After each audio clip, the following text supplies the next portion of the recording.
Hey guys, and welcome back to the channel. My name is Elizabeth, and today we're going to be talking about a critical tool that can help you in your relationships. So today we're going to be talking about The 5 Love Languages by Gary Chapman.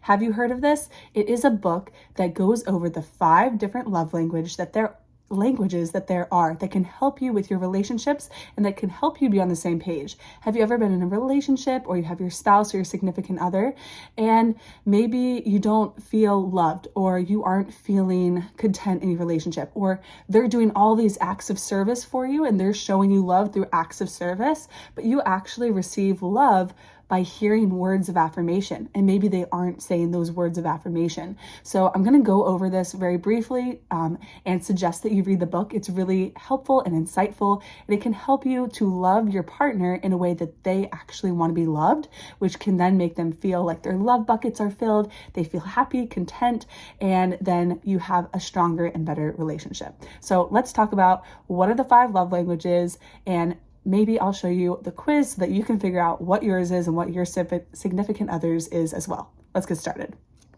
All right, so the first one is words of affirmation. So are you a person that loves hearing that you are beautiful, or you did a great job with that task, or thank you so much for your hard work with doing the laundry, or going shopping for us, or whatever, and your partner tells you those things. So they affirm you things that you've done or things about yourself. And so through a quiz, which I'll link at the end of this video, and I'll link in the description as well, you can find out what your love language is. So if you like hearing those words, of course, we all probably like a little bit of all of them from our partner or our spouse. You might not like it from other people, but you want it from your spouse or your significant other, and that is helpful. So you'll really like hearing those nice things. So you want, or notes. So partners, if your partner likes words of affirmation, you can write them a nice note. You can put it in their lunchbox. You can just leave it for them. Like the love letters, a nice text message. They want to hear that. You can call them and tell them that over the phone. You can tell them in person, just little things about them, things that you admire about them or you love about them. Make sure you tell them that, and tell them that you love them, and be specific. And that's going to fill their love buckets up and make them feel good. So we all receive love in a certain way. We all have these buckets that need to be filled to be feeling good. And so if you, every time you put in a word of affirmation, or you write a note, or you tell them something, or shoot them a text, that is filling their love bucket up, and they're going to have more love to pour and to give. Of course, as individuals, we should all be working on filling our own love buckets and filling ourselves up and being comfortable with ourselves. But of course, it's nice having this from your partner. Number two is acts of service. So if you like acts of service, you typically like when maybe someone helps you around the house. They help offer to go run an errand for you, or maybe they put gas in your car. And so those acts of service and helping you, physically helping you, or doing a task for you or with you can really make these people feel just so good. And I think part of that is that there's a lot of stuff going on in life, and sometimes you just feel so appreciated and loved when someone else is willing to support you and help you in that. So be careful, because you could be affirming your significant other with words of affirmation, telling them how beautiful they are, or how wonderful you think they are, or that you're proud of how hard they're working. But if their love language is acts of service, and you're not actually helping them, or you're not doing a task for them, or you're not serving them in some way, then their love bucket is not going to be as full. So find acts of service and things that you can do for your spouse or significant other that can help them feel good. Number 3 is physical touch. So some people really like physical touch, whether you just touch them on their arm, you give them a hug, etc. Those types of things make them feel good. So maybe just touching them or rubbing them when you walk by, or giving them a hug, etc., showing them some physical affection. Some people who like physical touch also like public displays of affection, so holding hands in public, things like that. And maybe you're not comfortable with that, that's fine. But figure out what your partner wants. And so that's part of this, is just figuring out how can you best love and support your partner. And if you really care about them and you want the relationship to work, then you're going to love them or do something like this that will make them feel their best. So just figure out what that is. It can really be a great tool to help serve your partner and to love them in the best way that you can. Next is quality time. So quality time is a great one. They just want to spend time with you. So, and maybe that fills their bucket up the most. Remember that each love language, you probably like a little bit of everything, or there might be two love languages that you lean more towards. You're like, oh, I love spending time with my partner and I love words of affirmation, or I love gifts and I love physical touch. So you might find in the quiz that you'll have a couple that you lean towards, but typically there's one that you really, really like to get.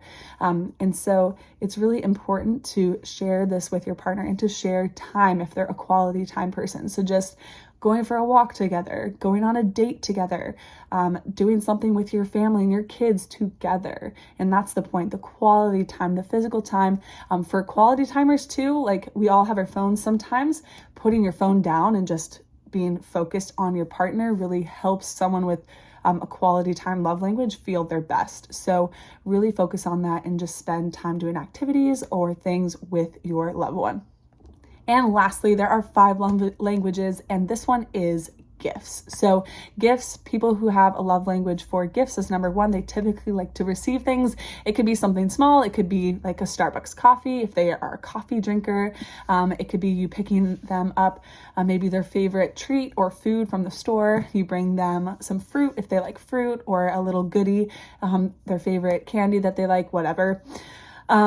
Or a nice extravagant gift, or a necklace or a ring or whatever. So some people really thrive and love getting gifts. Of course, remember that you might like getting gifts even though you're a quality time person. So it doesn't mean you can never get a gift for your spouse or significant other if they are a quality time person. It's just what you should focus on more. So whatever your spouse or significant other, I challenge you guys now to take the quiz. I'm going to link it here. And you're going to go to the 5 love languages free quiz. And you can read the book too. It has a lot more detail, and you can look at the chapters where if you're acts of service, you can read through acts of service, or you can even look it up online. But take the quiz and see what your love language is, and then what your significant other's love language is as well. And then you can figure out, oh, I need to start doing more words of affirmation. Oh, we need to make sure we get some quality time in each day. How can we do that? And of course, you might already be doing these things, and maybe you're already doing the love language that your partner prefers, which is awesome. So keep doing that. It's just important to be intentional about how you're treating your significant other and taking care of them. Of course, we should all take care of ourselves and be filling our own buckets and cups, but it's kind of nice too when the person that's closest to you in your life helps support you in that way too. So I hope this video was helpful to you. I know it was awesome for my husband and I, like many years ago. We've been married for a long time, and it has been awesome. So figuring out what our love languages are. We were always really good about helping each other and taking care of each other, but it was kind of fun to just see what our actual love language was. So let me know in the comments below, what are your love languages, or have you done this before? And does it help you, and has it helped you in your relationship? I hope it does. Please feel free to give it a like and subscribe for more. I'm all about giving you information where you can improve as a person and where you can improve your relationships, your finances, your health, all of these aspects of health to hopefully help you live a happier and healthier life. I know we get stressed. I know we get bogged down. I know that it can be hard to stay motivated and to be the best person that you can be, but it is so important. And I want to be there sharing tips to things that I've learned and I'm learning for myself, because that is something I really value in my life. I want to be a good person. I want to be successful. I want to be peaceful. I want to be helpful and serve. I want to be a good mom. I want to be a good wife, all those things. And so I'm going to share that with you in hopes that it can help you. So feel free to follow the channel, subscribe for more, and I'll see you guys in another video. Bye guys. Have a great day. You got this.